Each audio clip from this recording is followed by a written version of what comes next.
Allow me to extend a warm welcome to all the viewers on the internet and around the world.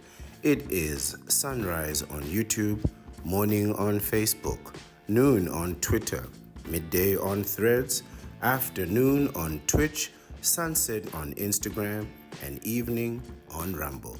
I am your host, the Ancient One, the Bachelor Supreme, the Phantom Menace, he who remains, and the master of the deceptive arts.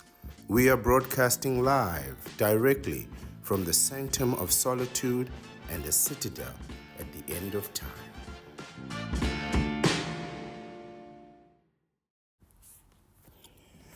Good evening, everyone. It's the Ancient One here, once again, the Bachelor Supreme, with another video, and I am determined to do one every day. For the foreseeable future, I'm still broadcasting live from the Citadel at the end of time. And I want to talk today about why the counterpart loves relationships and why you will always lose in these relationships. All right? So what you've heard a lot is people say, or at least the counterpart, you may have witnessed them ask the question, why are men so intimidated? Why are men so unwilling to approach and make the first move? And you have to follow that question up with, well, what is the final move? Right? If the first move is me approaching, then what is the end result of all of that? What is the final product of all that, right? So let me give you an analogy that we're going to work with, right?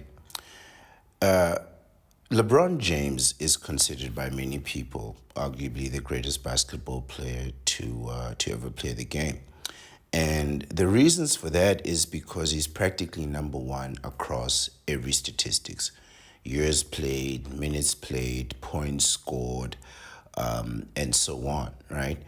And because of that, he is a formidable basketball player, we can all agree. But I would argue that I would probably defeat LeBron James at most activities other than basketball. I would happily challenge LeBron James academically, right? I would happily challenge LeBron James to, say, a game of chess, right? I would happily go up against him to see who can read the largest book the fastest, right? And I say that because I can probably defeat LeBron James in many categories and departments of life, except one, basketball. If I went up against LeBron James, it would stand to reason that I would understand logically that not only am I about to lose this game, I'm about to be completely obliterated. And if he so chooses, he can embarrass me, right? He can completely obliterate me. But outside of that environment, outside the basketball court, all things are equalized and neutralized, right? And it becomes a matter of, well, what type of other skills do you have? That being said, if I was removed outside of my area of expertise and expected to function effectively or with the same effectiveness, I would probably fail. And this is why the counterpart loves relationships. The counterpart is the LeBron James of relationships. They go into relationships knowing they cannot move or they cannot lose. They cannot be dethroned, right? Or downgraded. if you go into a relationship against a counterpart, if you argue the merits of relationships, if you discuss the philosophy, the religion, the ideologies, the concepts, the terms of relationships against a counterpart, they will defeat you every single time because this is their forte. This is what they do and do best. And just as in our analogy, if you remove the advantages of which are tremendous for the counterpart, right, from the relationship, they become completely powerless and ineffective. This is why you need to get yourself a vasectomy. This is why you need to get yourself a vasectomy, right? Because what happens is the counterpart completely removes all of your strengths, right? And superimposes all of their strengths. So what happens is you're completely weakened against them while they have all the strengths and all the advantages, right? So they completely downplay all your advantages like logical thinking, being able to budget, being able to downgrade and save money instead of just making it and spending it, your ability to be monotonous, right? For you to be able to go to the gym and do the same exercises in the same intensity at the same rate day after day after day is not just a sign of stability, it's monotonous. It's like doing the same thing over and over again, which is the key to success, right? If you ask LeBron James how often he practices basketball, he does it every single day, several times a day, which is why he is successful at it, right? The counterpart removes all of your advantages and then puts you in a situation where they have all the things that they practice again and again and again and again and again. And you have none of the things that you've practiced over and over again, right? Because if you are consistent and serious, the counterpart will call you boring and monotonous, right? So what happens is you start to do things that you are not suited for and you start to fail. You start to lose, right? You start to be ineffective. And now the person who saw you being effective but monotonous starts to see you as a exciting loser, right? This is why you find so many counterparts in situations and relationships with people that, quite frankly, are not very successful or effective in anything. Because what those people are trying to do, those men are trying to impress the counterpart by being different every single day. So every day you're doing something that you don't know how to do, and you never actually master any of your tricks or any of your skills. And when you do master those skills, like say basketball, the counterpart minimizes those skills, belittles them, calls them boring, which means they remove their skills and then superimpose their own skills, emotions, binge watching series, going to dates, brunches, making a big deal out of menial house tasks. You ever argue over towels and teaspoons, and those things that are meaningless to a man. I mean, you're running a company. Now you got to come home and argue over a towel and a teaspoon, right? So what they'll do is they'll minimize what you do at work, the importance of it. You got thousands of people who are responsible for you. I mean, that you are responsible for you, who look up to you.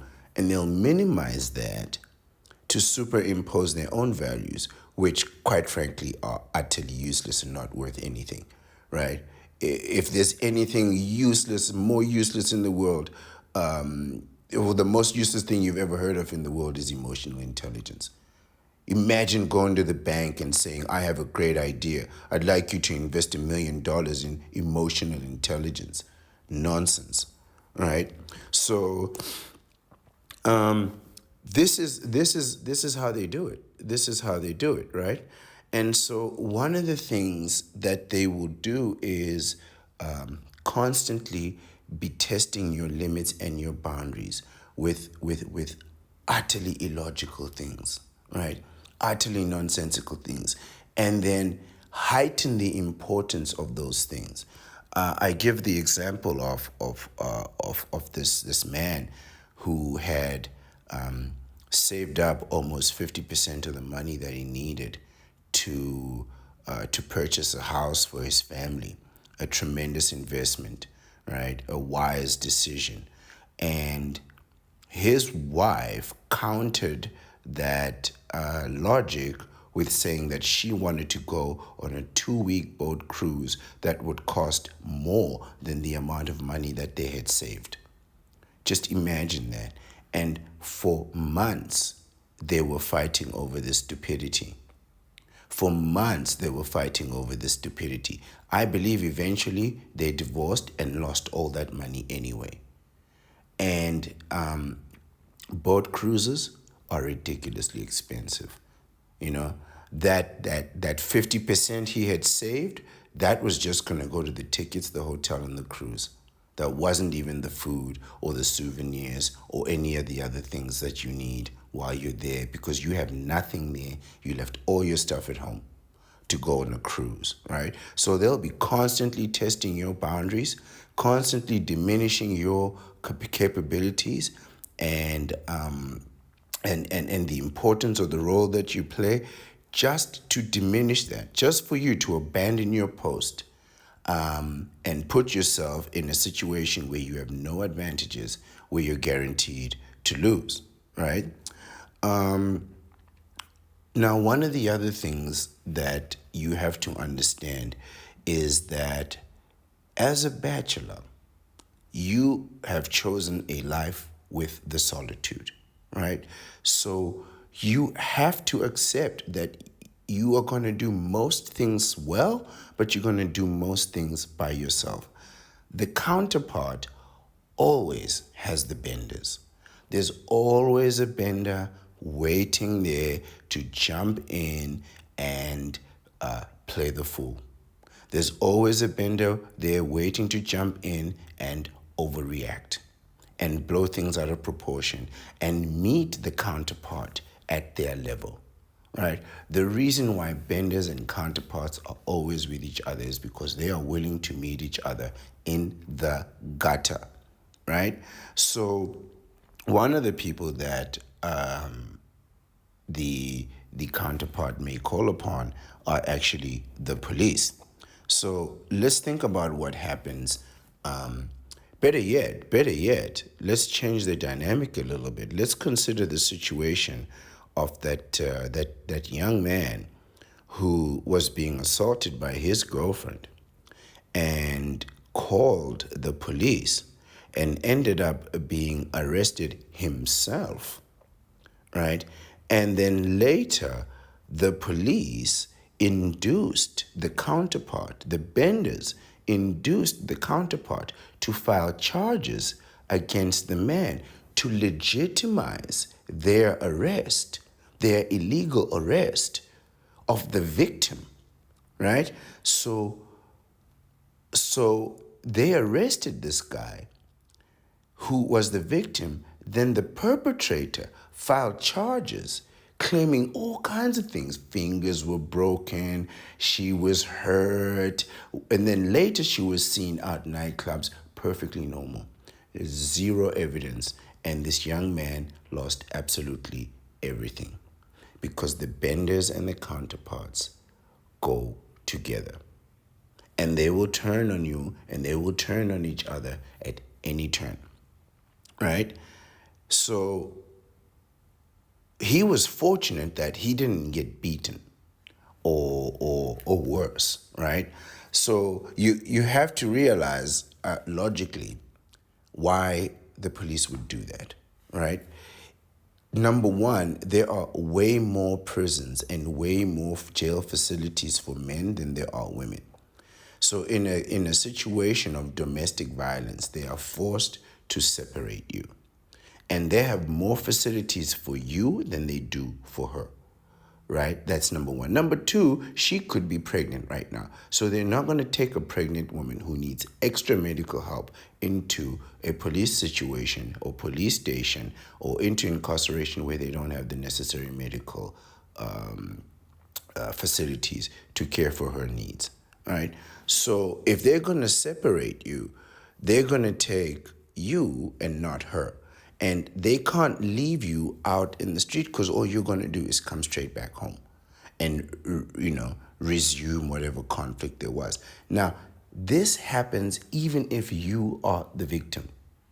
This is going to happen to you even if you are the victim. So even if you call the police, you are still in the counterpart's game. You are still in their realm. And the bender is just another tool in that game. And they are a willing participant because they will do anything for the approval and the intimate affections of a counterpart. The possibility that he could look like a hero, win the approval, and then again gain intimate affection, well, for a bender, that's absolutely worth it. It's worth even breaking the law, right? So, it begs the question, why even play the game? Why even participate in the game? All right? The winning move, I say it all the time, the winning move is not to play the game. Get a vasectomy. Protect yourself. Put yourself in a situation where even if you're living with that person, if it doesn't go right, you can walk right out and never come back, leaving everything there, knowing that you can rebuild in no time at all. Zero risk. There's nothing that's going to call you back to this person biologically or anything. Even if she says, oh, I think I'm pregnant, you can tell her you're not and move on. And if she is, it's not your baby and it's not your problem, right? So why even play the game, right? Why date? Why pay bills? Why support? Why fall in love with this person? Why waste your time? Get a vasectomy, right? And don't think that the counterpart doesn't know what they're doing. Don't think that if she says things like, oh, if you love me, you'd lose control and beat me. Nonsense like that, right? The counterpart knows that if they induce you to break the law, they have all the ammunition that they need against you, and they could use it at any time. They can call your company and say, well, this person beat me and get you fired, right? They can ruin your life at any moment, at any time. They can go straight to the police. From the moment you put your hands on them, forever, for the rest of their life, they can cash in that card to say, you once did this, right? And think about it in this point of view. If I know this, the counterpart absolutely knows this, right? If I'm aware of this information, the counterpart absolutely knows this. And they also know that there are more prisons for you than there are for them, which is why they will very quickly take a violent loss, right? So they will hit you in a way that hurts but doesn't appear damaging. And if you hit them back or if you respond, if you defend yourself, right, that encounter needs to be separated by the knee benders, right? The knee benders are going to come in and they're going to have to decide who's who. And they're going to hold you down because you're the stronger, bigger of the two, right? I mean, she knows this, right? The counterpart knows that you're bigger, you're stronger, you're faster, you got better reflexes, you have more logic, you have more control, not just mentally, but physically and emotionally. She knows this. She knows that if she gets you to lose your control, you will then use all the advantages that you have, all the strength that you have, you will use it in an environment where those advantages are completely inappropriate. Thereby, whatever you do, whatever you say, if you shout, if you scream, if you raise your voice, if you grab something, if you throw something, if you use any part of the masculine gifts and talents and strength and leverage and advantage that the good Lord seemed deemed to bless you with, you go to jail. Right? You've been completely neutralized in this in this environment. And they know this, right? And they know this. And they also know that the knee bender will do anything to prove their bravery and their valor, right? And you are giving them the opportunity to do just that. You're giving the knee bender the opportunity to come in and prove their strength, beating you, further making you look weaker. When if it wasn't for the counterpart, the two of you could have discussed it like men, bachelor and bender, came to an agreement, a neutral agreement where you don't have to get hurt and I don't have to get hurt. We don't have to risk anything, and we could easily go our separate ways because he doesn't need those problems. But because the counterpart is there, there's now two of them against one of you, and they have that advantage. There is very little you can do to calm them down when they have that advantage, because you are now defensive in a position of weakness, and they can sense that weakness and it'll induce them to attack from a position of strength, right? The the knee benders and the counterparts, right? They don't seek reason, right? They're not seeking to be logical because logic doesn't work to their advantage, right? And what do I mean? If a bender looks at his environment and realizes that he is poor financially or he's uneducated, what he does is he's going to lean towards his strength, which might be physical strength or desirability. And if it's not desirability, it's going to be availability, right? So if there's a lady that's available to date, but you, a bachelor, are at work all day and are not available to date, the bender, the unemployed bender, will come into that slot and use his availability as an advantage over you, right? Because you're at work all day, you don't have time for this, right? What the benders and the counterparts seek equally is desirability, right? They want to be approved of and they want to be adored. The bender knows he will not get his approval from bachelors and he will not get it from other benders because they're in competition with each other. So while they'll work together against you, what they will not do is work together against each other. And they will happily fight for the affections of the counterpart, right? Because for some reason they think they're winning when they get intimate affections. This is where it all comes down to. They just want to fulfill their primary basic instincts, completely devoid of logic because logic works against them.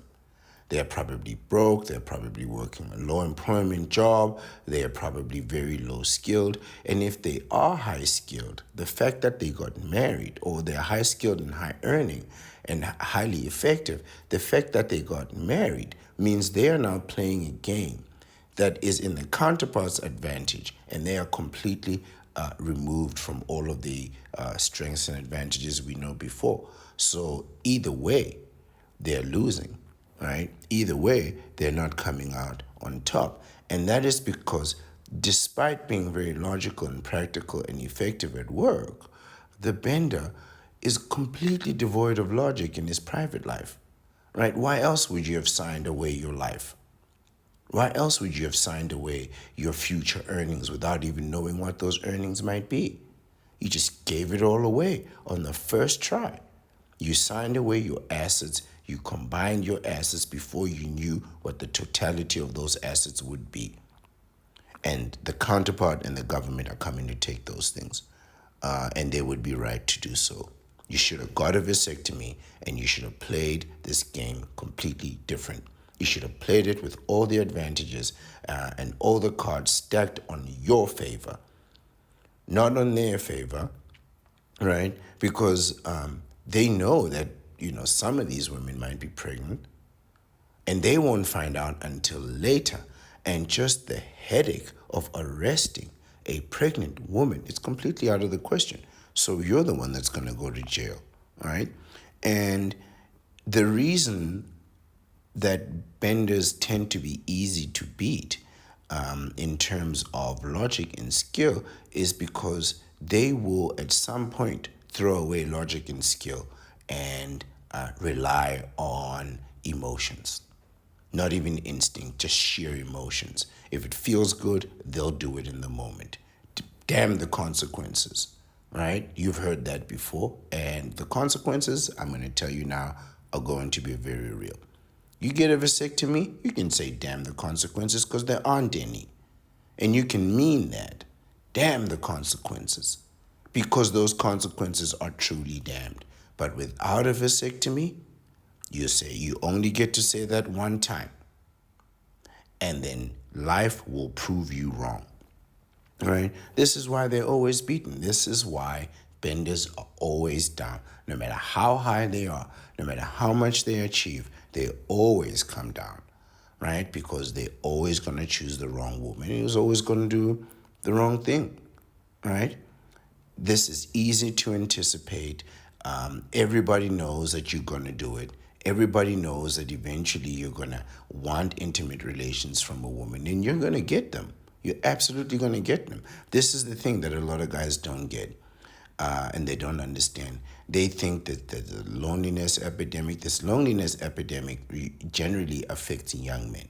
The older you get, the more chances you get to be intimate. You're definitely going to do it at some point. You are definitely going to do it at some point. And that shouldn't be your concern. Your concern should be what happens after you've done it. Because then it gets real. It gets real. The police are involved, judges are involved, lawyers are involved, government is involved, everyone is involved, and they are going to run through your pockets. The first thing they're going to do is take all your money. And then look to your future money because you're not looking to your future money. You don't have any self-belief. You don't have any self-control. You don't know where you're going to be in 5, 10, 15, 20 years.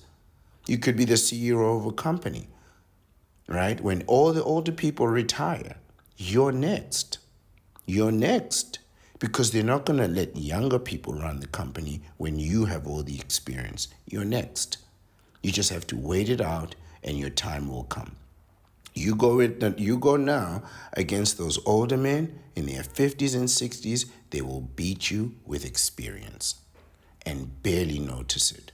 But you wait your time, you pay your dues, you will be that CEO. And when you're there, you don't want to be owing 30% to the government, right? Because that's how much they take. That's their cut. Before the lawyers, before the kids, before the baby mama, all right? So, and all this boils down to the fact that you're going to eventually bed the wrong woman, right? You are going to get this thing wrong. Many people do, most people do, and you're going to get it wrong, right? So you need to go ahead and protect yourself because if you play this game, you are going to lose, right? This is why the counterpart loves relationships because they cannot lose. One relationship ends, they get another one, and it's a winning lottery ticket every single time, right? They cannot fail, right? And if you test them, they are one bender away from ruining your life, right? So go ahead and get that vasectomy, guys. Do the right thing. Protect yourself at all times. Shout out to the guy who says that in every video. Can't remember his name. This is the Ancient One. Thank you for listening. Really appreciate it. And have a lovely day.